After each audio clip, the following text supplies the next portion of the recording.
I'm sorry, Rose. It's fine. I know it's hard for you. I feel like a teenager again. Nothing makes sense. At least we're still cool.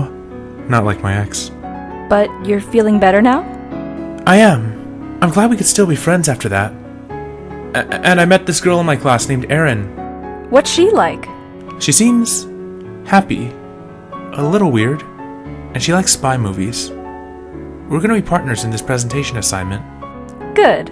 Try to have fun. Maybe go out for some drinks. I have some vodka. My brother gave it to me. Maybe we can do some shots. Just be safe. How did your first meet go? For some reason she thought I was interesting. It's just a film class. Most people don't really think much in there. It's like an easy A for them. Still, I don't think I've gotten a number that easily, like, ever. Be sure not to take her to your apartment and show her your 10-year-old cartoons for a second date. Unless she likes that. Yeah. Anyway, I have to go back to doing this review. It's a bit hard. I'm out of things to say about the Pokemon anime after a bit. If it's tough, try a new approach. Say everything on your mind. That's an idea. Maybe I can look at the culture. As long as you're enjoying yourself. I'll talk to you later. Yeah. As long as I am. I'm going to preface all of this by saying that I'm not a Pokemon fan. I watch the anime on occasion, even though I wish I could have watched it more. I didn't get to play the games because I wasn't allowed to play very many games as a child, and since I had bad eyes, handheld games were a big no-no, so I could only play a few that I went back to emulate.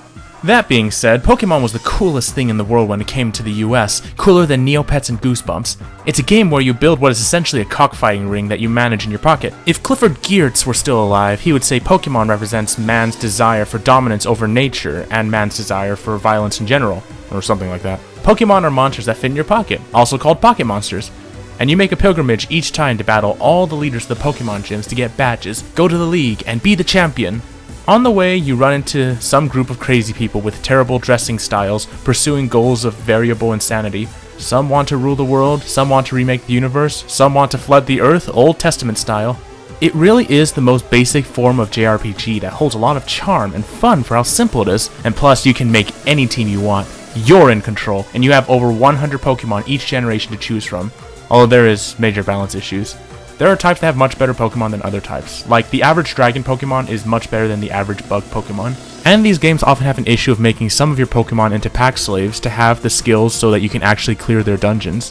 What I remember about these games is that they are extremely grind heavy, like, oh my god. If you want to play the game at a decent rate, you have to emulate it at high speed. So obviously, with something so lucrative, in Japan they made an anime. The anime came to America, and it was one of the few animes that felt very child-oriented, with a very much Saturday morning cartoon setup, and it had a bright palette, especially compared to its other 4-kids dubbed relative, Yu-Gi-Oh! Mercy is for the weak, like you, my friend. Before the late 90s and early 2000s, anime was something only hipsters could get into. If it wasn't Vampire Hunter D or Akira, you weren't gonna be able to get it. But then the West was caught by the onslaught of Pokemon and Toonami, mainly Toonami's heavyweight Dragon Ball Z. These two shows brought anime into popularity, at least in the US, but I'd say Pokemon was a lot more successful at that, probably because it was a lot friendlier towards female viewers. I mean, girls don't want to watch a show where extremely stacked men fight and grapple each other for long periods of time while screaming. I mean, most girls. Like most early anime in America, the 4-kids dub of Pokemon started out really weak. I choose Magmar! Our main character is named Ash Ketchum. He's striving to be the greatest Pokemon master ever. Ash doesn't have that many character traits beyond that, you know. He cares about his Pokemon and that's it. Misty is naggy, Brock is horny. I want to become the world's best breeder. Team Rocket are quite pathetic, but they're actually pretty good-hearted a lot of the time. Tracy sucks, you know the drill. The first episode is Ash getting his Pikachu from Professor Oak, which makes him pretty doomed for the first gym, and trying to get it to listen to him. Also, Ho-Oh.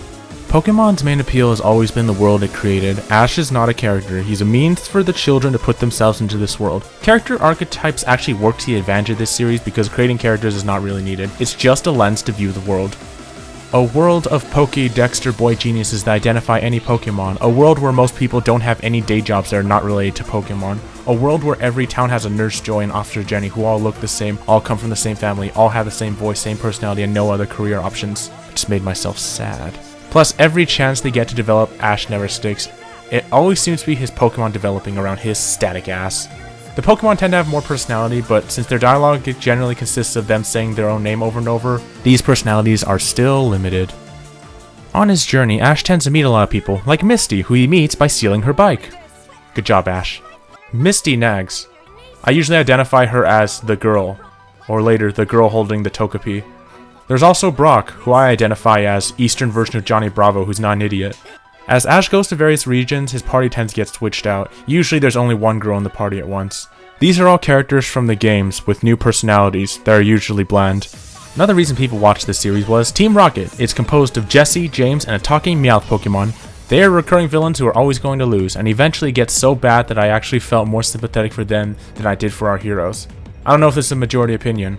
This is not a good show. It's very much something you watch if it's on during Saturday mornings, although apparently that's not a thing anymore. I find the best way to watch them is to find episodes with Pokemon you're attached to, you could use Bulbapedia for that, and watch those episodes. The main reason you wouldn't really want to watch more than one season of Pokemon is that every single one is the same. The main disadvantage is just the show is so stagnant. You could not be a fan for longer than like 2 years most of the time. Ash has to battle gym leaders with the wild Pokemon he caught, and he goes to the league. That's it. Rinse and repeat. So the anime doesn't really have that much to offer. I'm not saying there weren't emotional moments like those that whole Butterfree flying away or Jesse and James release their Weezing and Arbok, but the plot never really changes. The stagnation stops me from really liking it. I haven't met even hardcore fans who watch every episode of these multiple animes. I don't think anyone can stand so little change in their show. But for kids, there's nothing here remotely threatening and they'll enjoy it. Well, unless they have epilepsy or something. The first series ended after the Johto League, but more of them have been produced and are being produced to this day because of a 5-letter word that starts with M. Macau, the Chinese city. It's a big market for Pokemon. Each region series is adapting the games that they're based on, except you're not experiencing it. Some kid you don't care about is. And it's only good for as long as you can project onto the kid. My favorite part of the localization was the music they wrote for it, like the theme song, the Kanto Poke Rap, Team Rocket's Double Trouble, Viridian City, so many pieces. It's something that 4Kids like to do to get this series hammered into our heads with extreme musical catchiness that will never leave us. It's like a shock of Electro, Diglett, Nidoran, Mankey, Venusaur, Data, Fearow, Pidgey, That's my review of the anime. There's not anything I can add. The movies in general are not very good, especially after the 4th one. The formula is almost always that Ash meets a legendary Pokemon. You'd think he'd write a book about this when he grows up, seeing how legendary means nothing now. Oh, movie was that 5-letter word that started with M. Or was it money? I was one of those kids who was way more attached to the trading card game. For one, Ash never caught and trained the Pokemon I liked, like Ammonite or Scizor or Flygon. Look at Ammonite, that cute bastard. That thing is way cuter than a Pikachu, and had this skill called Clairvoyance where you can see all your opponent's hand cards. So it's cute and psychic. The trading card game was even more flexible in the game because you didn't even need to pick a starter. All you have to do is spend a bunch of real money on booster packs. Suckers. Also, a bunch of people had these cards but never played with them because they were not really geek enough and just wanted to pretend to be geeks by trying to like Pokemon. You people are fakers, or more likely you had no one to play with and there was no way to ask, do you play the Pokemon trading card game without sounding really lame and being ostracized by everyone you knew and loved for eons, and you were probably imagining yourself hanging out with friends in 40 years and they'll still bust your balls or ovaries about that. If you were going to do anything with your Pokemon, you usually had to attach energy cards to them, and all chance effects were determined by coin flips. The object of the game is to make sure your opponent has no Pokemon left, or to draw your 6 prize cards. You draw 1 prize card when you knock out an enemy Pokemon. You draw 2 if you defeat a super powerful version of a Pokemon called EX. It's a fun reason to bug your mother to give you money so you can destroy your friends at a game, as long as you're not buying a Charizard, which always end up overpriced because of the law of supply and demand. Like, why does everyone want a Charizard in their deck? Pretty much all the Charizard cards when I was playing were really bad. Surprisingly, this game at low levels took more strategy than Yu-Gi-Oh!, which is funny because that card game looks so hardcore and this card game doesn't. Speaking of which, I think Pokemon could have interestingly constructed a series where they did nothing but play trading cards. Oh my god, that's an anime series about card games. This game would have been more balanced without weaknesses and resistances, mainly because there was no Pokemon that's resistant to fire, and that's bollocks, and I hate Zapdos. And then around the time the Diamond and Pearl sets came out, they made it so that legendaries were strong as fully evolved Pokemon, which I know it's like that in the game, but that was needed for balance because obviously you don't have to evolve legendaries, so now there's no reason not to build a deck full of legendaries. In other words, they destroyed the balance of their stupid tie-in trading card game to try to get people to spend more money collecting legendary cards. That's disgusting. This is where the game broke, and it will never be fixed. Never. Actually, while I'm on the subject, can someone explain to me why the Pokemon setup is so legendary-centric? all these new generations have insane numbers of legendary Pokemon, starting from Gen 3. People must really like the subquest of going to defeat and spend an incredible amount of effort to collect overpowered creatures. There are no opponents in the game where you will need legendaries to defeat, and very few opponents that would use a legendary Pokemon on you, so I don't get why in gameplay they would be introduced if there's no big boss you fight with legendaries that you can't fight with just your normal Pokemon. I can see the appeal of like defeating one, but not like of capturing and enslaving into your will. Like once you get a legendary, what's next, you know? And you can capture like 15 legendaries in a region. Like, Pokemon Red and Blue and their remakes didn't need a legendary to be the mascot. It was just evolved starters. It was just a taste of what you want to receive, a stronger Pokemon. Legendaries were a secret to be found and discovered as you played. Actually, this reminds me of all the promotional material to Star Wars Revenge of the Sith. Basically, during this time, Darth Vader is in his iconic outfit all over the promotional materials, the posters, the trailer, even cereals. However, if you watch that film, Darth Vader is only in that outfit for the last 5 minutes of the movie. Can you imagine if on the cover of, say, the SpongeBob SquarePants movie, you saw the appearance of the scary, looming, live-action Cyclops? Sure, it's the main threat and the villain that our heroes have to face, but it's not who we see for the majority of the story, and everything in the movie is built up to seeing that thing. Alright, enough on this prodding. I guess people are just way too drawn to the preview of a hunt. A hunt where you throw 40 Ultra Balls and hope to catch the creature. Pokemon is not just a game, or collectible cards, or a set of anime series and movies. It's a culture at this point. Why wouldn't it be? So many monsters that can be raised and trained, and you can be a fan of any of them. I haven't met a single fan of Tauros, but I'm sure they're out there. Pokemon has this wonderful sort of universal appeal with how innocent it is. Well, besides the violence. You know what? Including the violence. People love the cartoonish fun, and the fact that even though you follow the same plot every time, it felt like it was your story when you play it. This is my story. No! That really is the genius of Pokemon, how it manages to appeal to as many people as possible. I guess that leads to one question. Was that intentional? Did the guys at Nintendo say, we're gonna make the most commercially successful cultural thing for decades that people will not only love superficially, but also fundamentally? Like Sega tried to do with Sonic the Hedgehog. From its base design, it was cute. All the starters are cute. All the early Pokemon you encounter, except Spearow for some reason, are cute. Then they bring a cool factor. As Pokemon evolve, they turn from cute to cool. A Trico becomes a Grovyle. A Chimchar turns into an Infernape. A Dratini turns into a... Alright, that one doesn't work.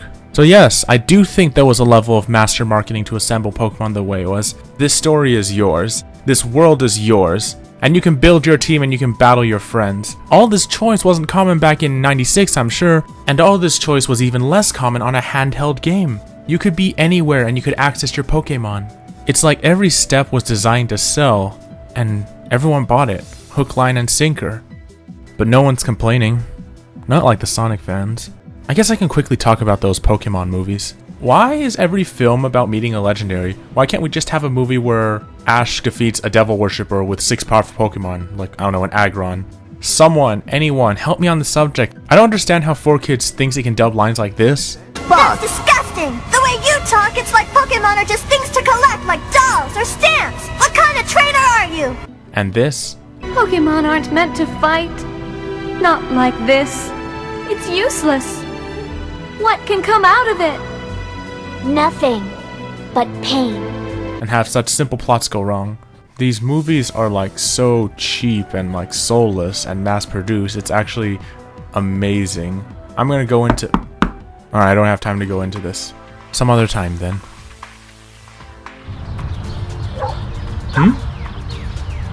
Jesus, what the hell is this? I found this weird thing, Rose. Seems like a gun.